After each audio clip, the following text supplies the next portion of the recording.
तो यदि ध्यान आता है तो शाम तक और कुछ बताना। बाबा, एक प्रतिबिंबन और प्रकाशन पर एक बार फिर से। प्रतिबिंबन पर जो है बात होता है, इसके तो आप बहुत स्पष्ट है। जो ठोस वस्तु है, अपारगामी, अपारदर्शक वस्तु के ऊपर हर प्रतिबिंबन पड़ता है। जैसा ये दीवार है, दीवार पर हमारा प्रतिबिंबन है, वो दीवार पर है, हमारा सभी वो हमारा प्रतिबिंबन है। ये अपारदर्शक वस्तु के ऊपर हमारा प्रतिबिंबन रहता है। जी, ठीक हो गया जी। उसी विधि से आंख भी एक अपारदर्शक वस्तु है, उसके ऊपर भी रहता है। क्या सुना? आंख एक अपारदर्शक वस्तु है, उस पर भी बिंब का प्रतिबिंब रहता है। ठीक है। ओके। वो रूप के रूप में प्रतिबिंबन है, स्पर्श के रूप में हाथों से होता है ना, और शब्द के रूप में कानों से होता है। सभी प्रतिबिंबन है। पांचों संवेदनाएं प्रतिबिंबित होना पांचों संवेदनाओं से और प्रतिबिंबित होना, प्रतिबिंबित भी होना, प्रतिबिंबन करना, प्रतिबिंबन होना, प्रतिबिंबन पाना, ये दोनों चीज एक साथ रहता है पांचों संवेदनाओं के साथ। इसको आप में अनुभव करिए। यही है अपारदर्शकता का मतलब। तो उसके बाद आता है ये प्रतिबिंब का अनुबिंबन होता है। जैसा आपके बारे में हम कुछ स्वीकार है कान से या आंख से या शब्द से, ठीक है ना।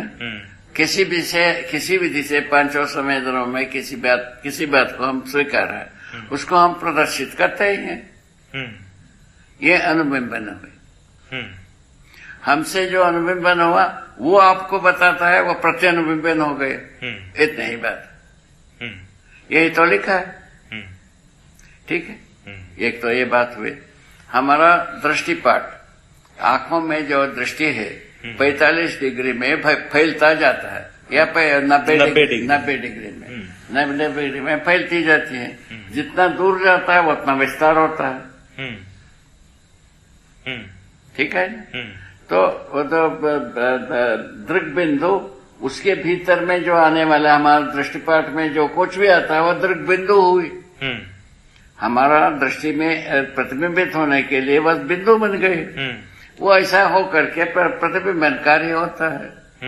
इतनी ही बात, छोटी सी बात। तो आंख पर ऐसे प्रतिबिंबन में हम रूप को प्रधान रूप में पहचान पाते हैं। ठीक है ना। आंखों के द्वारा वो भी जो रूप का जो कहा जाता है आकार, आयतन, घन, इन तीनों एकत्रित होने से रूप होता है। उसमें से 45 डिग्री आकार, आयतन को आंखों में आ पाता है, इससे ज्यादा आता है और आधा बचा ही रहता है। ठीक है। ये इसको वर्णन किया है अपने दर्शन में। और कुछ उसमें बाबा, आंख पर जो प्रतिबिंबन रहता है ससम्मुखता में,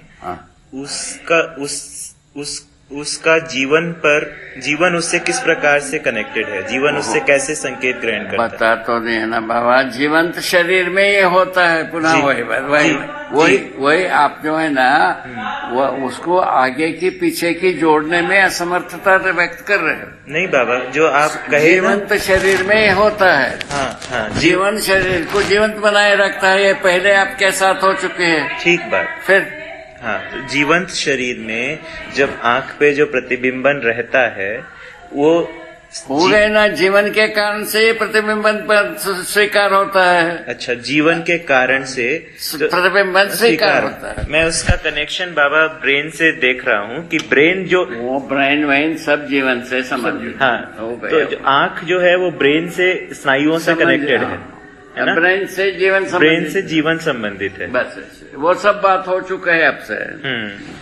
और कुछ इसमें कोई शंका नहीं है। तो इस विधि से काम होते हुए जीवन स्वीकृति होता है रूप का।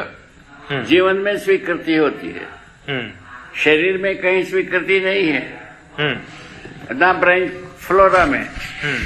अब जीवन में ही रूप का स्वीकृति, ठीक है, रूप की स्वीकृति जीवन में जीवन में ही है, गुण का स्वीकृति जीवन में ही है, स्वभाव का स्वीकृति जीवन में ही है, धर्म का स्वीकृति जीवन में है।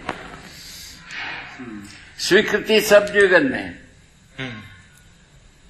मैं ये सबको लिखूंगा। क्रिया प्रक्रिया दोनों पांचों संवेदनाओं में के साथ होता है। क्रिया प्रक्रिया जीवंत शरीर के द्वारा संपादित होता है। ठीक, इतनी ही बात है। पांचों संवेदनाएं रहते हैं हर जीवंत शरीर में। ठीक हो, ऐसा बात बना हुआ, ऐसा चक्र है ये जो 5 शब्द। हाँ, अब आइए, इसको मुझे लिखने को। हाँ, उसको हम करवा देते हैं, उसमें कोई देर नहीं है। अच्छी तरह से इसको देखिए, इसको देखिए। हाँ, ये संवाद को देखिए, आपको जो जरूरत है वो हम लिखवाते हैं। हाँ, वो तो वो मिनटों में होने वाला है। ये सब अपने हम जो प्रकाशित किया है मध्य दर्शन अस्तित्ववाद, उसमें ये सब डील हो चुकी है। ये सब तो स्पष्ट हो चुके हैं। और कोई बात निकालो। आराम करना है क्या बाबा? पूर्वापर संबंध के साथ बात करना शुरू कर दो, वो ज्यादा ठीक रहेगा, हमारे लिए अनुकूल पड़ेगा। ठीक है ना? पूर्वापर संबंध को छोड़ करके शुरू करते हो ना, उसमें हमारे लिए तकलीफ होती है। नहीं, वो इस तरह से था बाबा, अपन कुछ भी जैसा कि अपने आंख बताया, जीवंत शरीर में ही आंख काम करता है, ये बिल्कुल स्पष्ट है। हाँ, ठीक बात। यदि जीवंत शरीर नहीं है, उनमें आंख काम ही नहीं करता है, ये तो हम हर दिन देखते हैं। माने जीवन के बिना कोई पांचों ज्ञानेंद्रियों का कोई काम नहीं है, सब मर जाते हैं। वही तो मृत्यु कहलाता है। हर डॉक्टर यही तो देखते हैं, जब संवेदनाएं व्यक्त नहीं होते हैं। डेथ की परिभाषा यही है। वही है, डेथ की परिभाषा नहीं।